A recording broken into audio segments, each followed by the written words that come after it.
प्रदेश विशेषमा आज हामीसँग हुनेछन् कर्णाली प्रदेश सरकारको नीति तथा कार्यक्रममा सत्तारूढ सांसदकी असन्तुष्टि, लोकप्रियतामुखी भएकाले परिमार्जन गर्न सुझाव। भारतले मापदण्ड विपरीत गरेको कुर्सीको तटबन्ध मर्मतले खतरा निम्त्याउँदै स्थानीय प्रशासन मुखदर्शन। धनुषाका सिमानाका सिल गरिएपछि सयौं संख्यामा मजदुर नाकामा अलपत्र, चोरबाटो भएर आउने क्रम भने रोकिएन। र जेठ 2 गते यता सुदूरपश्चिमका नाकाबाट मात्रै 1 लाखभन्दा बढी मानिस भित्रिए, व्यवस्थापन चुनौतीपूर्ण। नमस्कार, म प्रवीण शिवाकोटी। यी थिए प्रदेश विशेषमा आजका सामग्री। यसबाहेक धनकुटामा घर भाडा मिनाहा गर्ने अभियान सम्बन्धी सामग्री हामीसँग रहनेछ। हेर्दै गर्नुहोस् प्रदेश विशेष समाचार, समीक्षा र सन्देश।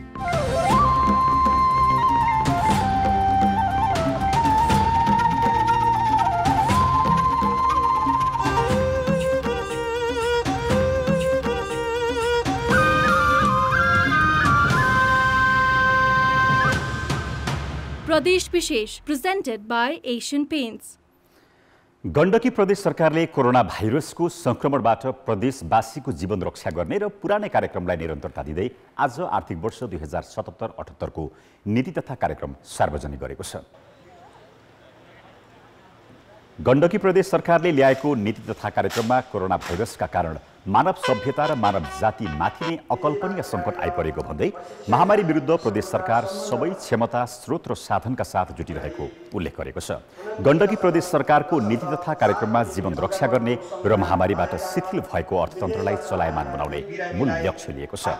प्रदेश सरकारले गरेको नीति तथा कार्यक्रममा कोरोनाका विषयमा बढी प्राथमिकता दिएको छ। स्वास्थ्य सेवा सर्वसुलभ र गुणस्तरीय बनाउन प्रदेश स्वास्थ्य नीति तर्जुमा गरिने र स्वास्थ्य क्षेत्रको सुदृढीकरण गरिने पनि उल्लेख गरिएको छ। कर्णाली प्रदेश सरकारले संसदमा छलफलका लागि प्रस्तुत गरेको नीति तथा कार्यक्रमले कोरोना भाइरस नियन्त्रणका लागि केही काम गर्न नसक्ने भन्दै सत्ता पक्षकै सांसदले असन्तुष्टि जनाएका छन्। सरकारले ठोस कार्यक्रम नल्याई अघिल्ला वर्षकै कार्यक्रमको कपी पेस्ट गरेको सत्ता पक्षका सांसदको आरोप छ। प्रतिपक्षी दलका सांसदले त अहिलेको प्राथमिकता नै बदल्न सरकारलाई आग्रह गरेका छन्। कर्णाली प्रदेशमा भारतबाट ठूलो संख्यामा नेपाली आउने क्रम बढेपछि कोरोना भाइरसको संक्रमण पनि बढ्दैछ। यति मात्र नभई भोलिका दिनमा बेरोजगारी र भोकमरीको समस्या बढ्ने अवस्था छ। यस्तो बेलामा कर्णाली प्रदेश सरकारले ल्याएको नीति तथा कार्यक्रमले कोरोना भाइरस रोकथाम तथा नियन्त्रण, खाद्य सङ्कट र रोजगारीलाई प्राथमिकतामा राख्न नसकेको भन्दै सत्तापक्षकै सांसदले असन्तुष्टि जनाएका हुन्। यो नीति कार्यक्रमको रूपमा जे आयो यसमा चाहिँ छलफल गर्न त बाँकी छ। अब छलफल सुरु हुन्छ। नीति कार्यक्रममा आएका विषयहरू, कतिपय विषयहरू चाहिँ प्राथमिकता चुकेको हो कि भन्ने खालका विषयहरू छन्। त्यसमा हामी संसदमा अलिकति यो विषय चाहिँ जोडतोडले उठाउँछौँ र उठाएर हामी चाहिँ प्राथमिकता निर्धारण गरेर लिन्छौँ। त्यस कारणले झट्ट हेर्दाखेरि त्यो चाहिँ तपाईँको अलि गोल चाहिँ स्पष्ट नभएको जस्तो चाहिँ लक्ष्य मिलेन कि भन्ने जस्तो त देखिन्छ। प्रतिपक्षका सांसदले पनि सरकारले ल्याएको नीति तथा कार्यक्रमले अहिलेको विषम परिस्थितिलाई सम्बोधन गर्न नसक्ने हुँदा कर्णाली प्रदेशमा खाद्य सङ्कट टार्न, अहिले देखिएको भाइरसको महामारी रोक्न र रोजगारी सिर्जना गर्ने खालका कार्यक्रम ल्याउनुपर्ने आवश्यकता औल्याएका छन्। उनीहरूले अहिलेको प्राथमिकता नै बदलिएको भन्दै सरकारले ल्याएको नीति तथा कार्यक्रम परिमार्जन गर्न सुझाव समेत दिएका छन्। पुरानै जस्तो गरेर आयो हैन, जुन अहिले कोभिड-19 को लागि र कोभिड-19 मात्र होइन कि स्वास्थ्यको लागि पनि गर्नुपर्ने कुराहरूमा चाहिँ नदेखिएर त्यो परम्परावादी त्यो बुदाहरूमा चाहिँ पोहोर साल 39 पोइन्टको ल्याएको थियो, अहिले 63 को ल्याएछन्। र यसले कुनै पनि त्यही यहाँहरूले हेर्नुभयो भने पोहोर साल जे भनेको थियो त्यही आएको छ। त्यसले गर्दाखेरि अहिलेको विशेष परिस्थितिलाई यसले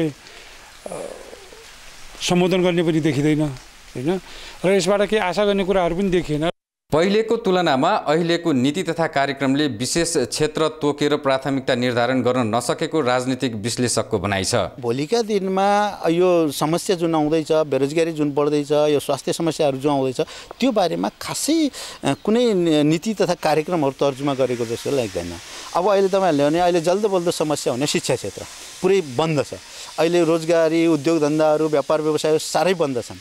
अब यो मामिलामा यो बारेमा नीति तथा कार्यक्रम खासै केही कुरा आफ्नो प्रष्ट धारणा केही पनि ल्याउँदैन। प्रदेश सरकारको नीति तथा कार्यक्रममा ठोस योजना भन्दा सस्तो लोकप्रियताका कार्यक्रमलाई निरन्तरता दिएको छ।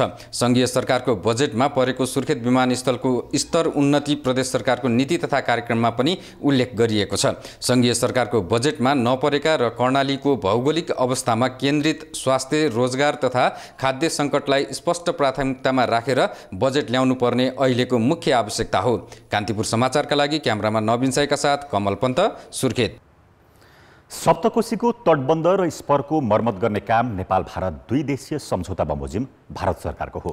त्यसै अनुसार वर्षामा आउने बाढी अघि नै मर्मत गर्नुपर्छ। तर यति बेला भारतीय ठेकेदारले मर्मतको नाममा झनै खतरा बढाउने काम गर्दा पनि सप्तरीमा स्थानीय प्रशासक भने मुख दर्शक बनेको छ।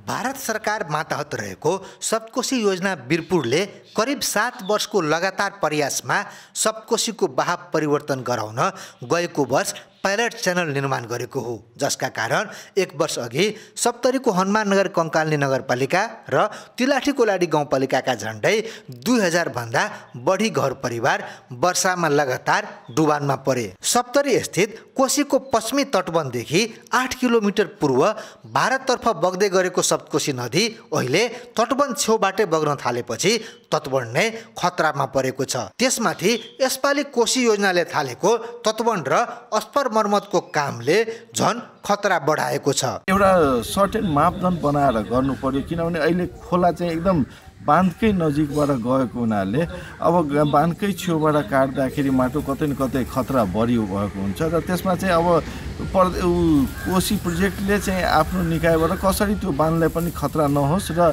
हाम्रो जनधनको पनि क्षति नहोस् र त्यहाँको काम पनि सही ढङ्गले भइहालोस् भनेर त्यो योजना चाहिँ कोशी प्रोजेक्टको काम हो गर्ने र यसमा चाहिँ नेपाल सरकारको जुन सरोकारवाला निकायहरू छ त्यसले पहल गर्नुपर्छ र हाम्रो जनताहरूलाई बचाउनु पर्ने। तटबन्ध बलियो बनाउन गरिएको काम तटबन्धकै नजिक 100 मिटर वरिपरिबाट माटो र बालुवा निकालिएको छ, जबकि 1.5 किलोमिटर वरिपरिको माटो र बालुवा निकाल्न पाइँदैन। तटबन्ध नजिकै झन्डै 1 बिघा क्षेत्रफलभित्र 7 फिट गहिरो खाल्डो खनेर माटो निकालिएको छ। यस कार्यले तटबन्ध झन खतरामा परेको हो। भारतीय ठेकेदार आएर यो कोशी तटबन्धको नजिकै 6-7 फिट तल खनेर यो कोशी तटबन्धलाई मर्मत गरिराखेको छ भने यो 6 फिट तल खनियो भने यसको अवस्था यस्तो आउन सक्छ कि यो कोशी आएर यो हामी उभिएको तटबन्धलाई तोडेर यो गाउँ नै बगाउने अवस्था आइहाल्छ। तटबन्ध नै खतरामा पर्ने गरी काम नगर्न स्थानीयले धेरै पटक भन्दा पनि सुनवाई नगरी धमाधम माटो खन्ने काम भएको छ। स्थानीयले जिल्ला प्रशासनलाई यस विषयमा जानकारी गराए पनि माथिकै आदेशले काम भएको भन्दै अनुगमन समेत गर्न नआएको गुनासो गरेका छन्। वर्षेनी बाढीले लाखौं मान्छेको जनजीवनलाई प्रभावित पार्ने गर्छ र हरेक वर्ष चाहिँ बाढी आएको बेलामा सरकार पनि आउने, राहत साथ बाँड्ने, यसो छाटोछुट्टो गर्ने र त्यसको चाहिँ पर्मानेन्ट सल्युसन चाहिँ कहिले पनि नगर्ने। यता हाम्रो पश्चिमीतिर जति पनि हाम्रो क्षेत्र छ नेपालको, यसलाई चाहिँ खतरामा राख्ने चाहिँ कार्य भइरहेको छ। यदि यो खाल्टोले गर्दाखेरि यहाँनिर कोशी चाहिँ 100 मिटरको दूरीमा छ र यो कोशीले यदि यो बाँधलाई असर गर्यो भने चाहिँ यसले चाहिँ हाम्रो लाखौं मान्छेको जनजीवन प्रभावित पार्न सक्छ नेपालीको। कोशीमा भारतीय ठेकेदारले गरेको कामलाई नेपाल सरकारले अनुगमन नगर्दा वर्षायाममा हजारौं नेपाली कोशीको डुबानमा पर्दै आएका छन्। डुबानपछि राहत र उद्धारका नाममा राज्यको ढुकुटीबाट ठुलै धनराशि खर्च पनि हुने गरेको छ। कान्तिपुर समाचारका लागि आर्यन विश्वास, राजविराज, सप्तरी। प्रदेश विशेष प्रेजेन्टेड बाय एशियन पेन्ट्स। ब्रेकपछि प्रदेश विशेषमा स्वागत छ। जेठ 4 गते यता भारतमा काम गर्ने नेपालीलाई स्वास्थ्य जाँच गराएर ल्याइए पनि धनुषाका सिमानाका गएको शुक्रबारदेखि सिल गरिएको छ। भारतबाट आएका नेपाली र नेपालबाट जाने भारतीय नागरिक सिमानाकामा अलपत्र परेका छन्। सीमा सिल गरिएपछि चोर बाटो भएर आउनेले गर्दा धनुषामा कोरोना भाइरसको संक्रमण झन बढ्ने त्रास पैदा भएको छ। काठमाडौँ सहित विभिन्न इटा भट्टामा काम गर्ने भारतीय नागरिक आफ्नो देश फर्किन बालबालिका सहित धनुषाको जटही नाकामा भेला भएका छन्। तर नाकाबाट भारततर्फ जान लागे पनि भारतीय सीमा सुरक्षा बलले लखेटेपछि 350 भारतीय मजदुर 10 गजा क्षेत्रमै अल्पत्र परेका छन्। एक हप्ता अघि भट्टा छाडेर घर हिँडेका उनीहरू धनुषाका जटही नाकामा अल्पत्र परेका छन्। हम लोग काठमांडू से आए हैं, कोई सेट ना कोई पैसा देता ना कौड़ी देता, हम लोग अपना देश जा रहे हैं तो जाने नहीं देता, इधर मारता है पीटता है, क्या करेंगे हम लोग। हम लोग का यहाँ से जाने नहीं देता है, बॉर्डर पार किया, बॉर्डर से उसको इंडियन पुलिस वाले हमको फौजी मार के भगा दिया है, गाली उली दे के, कहता वो जहाँ से आए वहीं जाओ।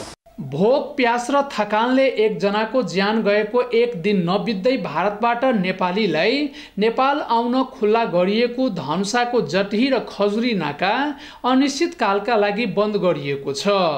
सीमा सिल गरिएपछि चोर बाटो भएर आउने व्यक्तिका कारण धनुषामा कोरोना भाइरसको संक्रमण झन बढ्ने भएको छ।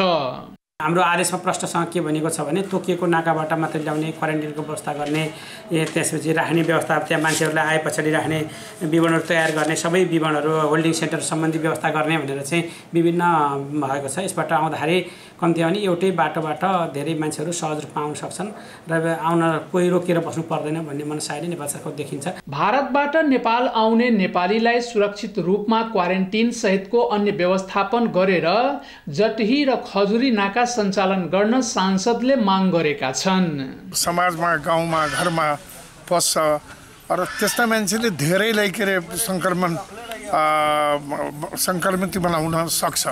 तसर्थ सरकारको दायित्व हो, केन्द्रको सरकार होस् कि प्रदेश सरकार, उनीहरूको दायित्व हो भारत वा अन्य मुलुकबाट आउने हाम्रा नेपाली जनताहरूलाई व्यवस्थित रूपमा के अरे क्वारेन्टाइनमा राख्ने, त्यसको टेस्ट गर्ने। भारतबाट आउने र नेपालबाट जाने मानिसलाई सुरक्षित रूपमा घरसम्म पुर्याउने दायित्व सङ्घ, प्रदेश र स्थानीय सरकारको हो। सीमामा अल्पत्र परेका मानिसले नाका नै बन्द गरेर सीमा क्षेत्रमै आफूहरूलाई अल्पत्र पार्ने काम दुवै देशबाट नहोस् भन्ने कामना गरेका छन्।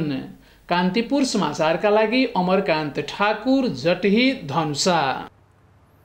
सुदूरपश्चिममा भारतबाट हजारौं मानिस आउने क्रम नरोकिएपछि उनीहरूको व्यवस्थापन चुनौतीपूर्ण बनेको छ। आज मात्रै कैलाली कञ्चनपुरका नाकाबाट 6,865 जना भित्रिएका छन्। जेठ 2 गते यता प्रदेशका विभिन्न नाका हुँदै 1 लाखभन्दा बढी मानिस भित्रिएका छन्। उनीहरूमध्ये करिब 50,000 सुदूरपश्चिमका मात्रै हुन्। आइतबारसम्म करिब 43,662 जनालाई क्वारेन्टिनमा राखिएको छ। तर 14 दिनसम्मको क्वारेन्टिन बसाई कष्टकर हुने गरेको छ भने स्वास्थ्य परीक्षण छिटो नहुँदा झनै आक्रोशित भएका छन्। भारतमा कोरोना भाइरसको संक्रमण बढ्दै गएपछि सुदूरपश्चिमका विभिन्न नाकाबाट अहिले पनि हजारौं मानिसहरू स्वदेश फर्किरहेका छन्। जेठ महिना लागे यता मात्रै 50,000 भन्दा बढी नागरिक सुदूरपश्चिम भित्रिएका छन्।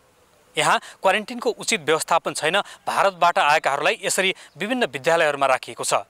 15-16 दिन बितिसक्दा पनि उनीहरूको कोरोना भाइरसको परीक्षण हुन सकेको छैन, जसका कारण यसरी विद्यालयहरूमा खचाखच हुलेर बस्नुपर्ने उनीहरूको बाध्यता छ, जसका कारण संक्रमणको अझै जोखिम बढेको छ।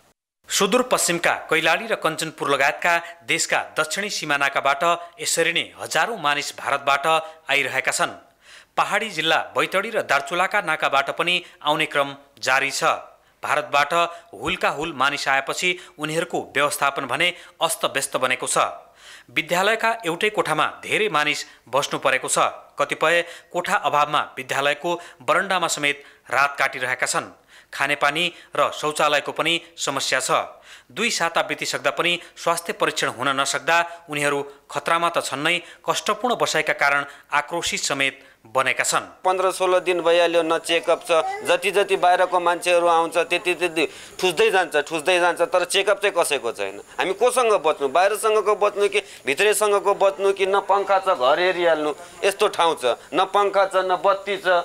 आफ्नो व्यवस्था आफै गरेर बस्नु परिन्छ। पानी आउँछ सबै भित्र पस्छ। हामी यहाँ सबैजना यहाँ कुनामा गएर बसिरहेको के यहाँकोले के हेर्दैन। खालि अब खाना पनि हिजो 11-12 बजे राति ल्यायो। पानी 24 घन्टामा 2 बोतल पानी छ। मान्छे पानी पनि पिन पाएको छैन। सानो 2 सालको बच्चा छ, एउटा 5 सालको, 8 सालको, 10-11 सालको छोरी छ। फ्यामिली लिएर बसिरहेको छु म। अस्ति आएको टाइममा मैले यहाँ पानी पुरा भिगेर कस्तो रुम पनि छैन, के पनि छैन, व्यवस्था पनि केही छैन। अहिले भारतबाट आएकालाई स्थानीय तहको जिम्मा लगाइएको छ। स्थानीय तहले बलबुताले भ्याएसम्म त उनीहरूको व्यवस्थापन गरिरहेकै छन्, तर अझै भारतबाट मानिस आउने बढेपछि उनीहरूलाई कहाँ राख्ने र व्यवस्थापन कसरी गर्ने भन्ने चुनौती थपिएको छ। इन्डियाबाट अथवा अरू ठाउँबाट आउनेहरूलाई जुन भित्राउने क्रम सुरु भयो, त्यसपछि चाहिँ एकदम अत्याधिक मात्रामा चाहिँ क्वारेन्टाइनमा चाहिँ हाम्रो मान्छेहरू चाहिँ आउनु भएको छ, थपिनु भएको छ। अब धनगढी उपमहानगरपालिका लगायत पहाडको सबै जिल्लामा त्यसै गरी थपिनु भएको छ र टेस्टको क्रम चाहिँ अलिकति ढिलो भयो जस्तो लागिरहेछ हामीहरूलाई, किनभने कतिपय मान्छेहरू 14 दिन पुगिसक्यो। अब उहाँहरूलाई हामीले घर पठाउने कि नपठाउने अथवा के को आधारमा पठाउने भने हामी अन्यलमा छौँ। स्वास्थ्यका अधिकारी भने प्रदेशमा किट र जनशक्ति अभावले परीक्षणमा ढिलाइ भइरहेको बताउँछन्। सुदूरपश्चिमका लागि शनिबार 24,000 थान आरडिटी किट र 2,000 थान भिटिएम आए पनि त्यो अझै पर्याप्त छैन। थप माग गरिएको र प्रदेश सरकारले पनि बल्ल किन्ने तयारी गरेको छ। 10 दिनभन्दा बढी भएको चाहिने अस्ति साँझ जुन स्वास्थ्य अनुसार दिपाईले अपडेट गराएर पठाएको थियो अथवा 9वटा जिल्लाले हामीलाई जे जानकारी थियो, अस्ति साँझ जति क्वारेन्टाइनमा थिए त्यति मान्छेलाई पुग्ने गरी चाहिने सामान पठाएको हो वास्तवमा। तर एकै रातमा चाहिने त्यहाँ 8,000 10,000 थपिन थाले, त्यसले गर्दा सामग्रीको अवश्य पनि अभाव भएको छ र आउँदो बुधबार चाहिँ बढीभन्दा बढी सामग्री केन्द्रबाट आउँछ भनेको छ र प्रदेश सरकारले पनि 20,000 आरटिडी किट किन्ने भनेको थियो, त्यो सम्झौता भएर गइसकेको छ। आउँदो बुधबारसम्म हामी त्यो पनि पायो भने अहिलेको भन्दा चाहिँ जाँच गर्ने गति चाहिँ बढ्छ। सुदूरपश्चिमको प्रमुख रोजगारीको गन्तव्य भारत हो। सुदूरपश्चिमका मात्रै करिब 5 देखि 7 लाख मानिस त्यहाँ रहेको अनुमान छ। तीमध्ये करिब 2 लाख मानिस फर्किए पनि अझै धेरै आउने अनुमान छ। उनीहरू आउने पूर्व जानकारी 3 तहकै सरकारलाई हुँदाहुँदै पनि व्यवस्थापनमा भएको ढिलाइ र लापरवाहीले यस्तो समस्या सिर्जना भएको हो। अझै पनि भारतबाट आएका मानिसको तत्काल स्वास्थ्य परीक्षण गरेर घर नपठाउने हो भने समुदायमा संक्रमणले भयावह रूप नलिला भन्न सकिँदैन। कान्तिपुर समाचारका लागि क्यामेरामा सुदीप थापाका साथमा टेकराज जोशी, धनगढी, कैलाली। प्रदेश विशेष प्रेजेन्टेड बाय एशियन पेन्ट्स। ब्रेकपछि प्रदेश विशेषमा पुनः स्वागत छ। ज्याला मजदुरी गरेर परिवार पाल्दै आएकाहरूले लकडाउन यता दैनिक रोजगारी गुमाएका छन्। सहरी क्षेत्रमा सटर, कोठा र घर भाडामा लिएर साना व्यवसाय सञ्चालन गर्नेहरूको पनि आम्दानी ठप्प छ। श्रमिक र साना व्यवसायीको यस्तै समस्यामा मलमपट्टी लगाउन धनकुटामा भाडा मिनाहा गर्ने अभियान नै चलाइएको छ। धनकुटाको माथिल्लो कोप्चेका द्रोणप्रसाद गुरागाईले आफ्नो घरमा डेरा गरी बसेका 7 परिवारले मासिक रूपमा तिर्दै आएको 16,000 रुपियाँ भाडा मिनाहा गरिदिएका छन्। भीमसेन स्थानमा पुस्तक पसल सञ्चालन गर्ने युवराज निरौलाले चैत्र महिनाको सटर भाडा तिर्नु परेन। टुँडीखेलका त्रिभुवन श्रेष्ठले पनि आफ्नो घर बहालमा लिएर पसल गर्दै आएकाहरूसँग चैत्र महिनाको भाडा उठाएनन्। लामो लकडाउनले समस्यामा परेका साना व्यवसायी र रोजगारी गुमाउन बाध्य न्यून आय भएका श्रमिकहरूले घर भाडा तिर्न समेत नसक्ने अवस्था आएको भन्दै उद्योग वाणिज्य सङ्घ धनकुटाको अगुवाईमा भाडा मिनाहाको अभियान चलाइएको हो। सहयोगको यस्तो अभियानमा मनकारीहरूको साथ थपिँदै गएको छ। 8वटा कोठामा चाहिँ 16,000 समथिङ पैसा चाहिँ मेरो मन्थली चाहिँ भाडा आउँथ्यो। त्यो भाडा मैले पुरै रूपमा यो 1 महिनाको छुट गरिदिइसकेको छु र अब पनि सम्भवतः यो 2 महिना भइसकेको कारणले गर्दाखेरि यो 2 महिनाकै छुट गरेर एउटा उदाहरणीय हिसाबको चाहिँ के अरूलाई पनि उदाहरण हुने काम गर्नुपर्छ भन्ने मैले अठोट गरेको छु। भाडा छुट गर्न निजी घरधनीहरूलाई अनुरोध गरिसकेपछि 307 जना घरधनीहरूले अहिले भाडा छुट गरेको व्यवसायीहरूलाई छुट गरिसक्नु भएको छ भने 453 जना घरधनीहरूले घर भाडा छुट गर्ने प्रतिबद्ध जाहेर गर्नुभएको छ। भाडा छुट हुन थालेपछि लकडाउनको चपेटाले आर्थिक सङ्कटमा परेका साना व्यवसायी र श्रमिकले राहत महसुस गरेका छन्। मेरो घरवाला चाहिँ पूर्णकृष्ण श्रेष्ठले चाहिँ चैत महिनाभरिको चाहिँ घर भाडा छुट गरिदिन्छु भनेर उहाँले चाहिँ फेसबुक मार्फत एउटा विज्ञप्ति नै निकालेर पठाउनु भएको थियो र त्यसले चाहिँ मलाई धेरै नै राहतको महसुस भयो। सदरमुकाम धनकुटा बजार, हिले, पाखरीबास, सिन्धुवा, मूलघाट, भेडेटार, राजारानी र बुधबारे लगायतका स्थानबाट पनि 1 महिनादेखि लकडाउन अवधिभरिकै घर भाडा मिनाहाको प्रतिबद्धता आएको छ। गर्दै आएको काम र व्यवसाय ठप्प भएपछि आर्थिक कठिनाइमा परेकाहरूको सहयोगका लागि भाडा छुट र मिनाहामा स्थानीयले देखाएको तत्परता सराहनीय छ। कान्तिपुर समाचारका लागि विनोद घिमिरे, धनकुटा। प्रदेश विशेष आजका लागि यति नै। प्रदेश समाचारहरूको साथमा भोलि फेरि आउनेछौँ। नमस्ते।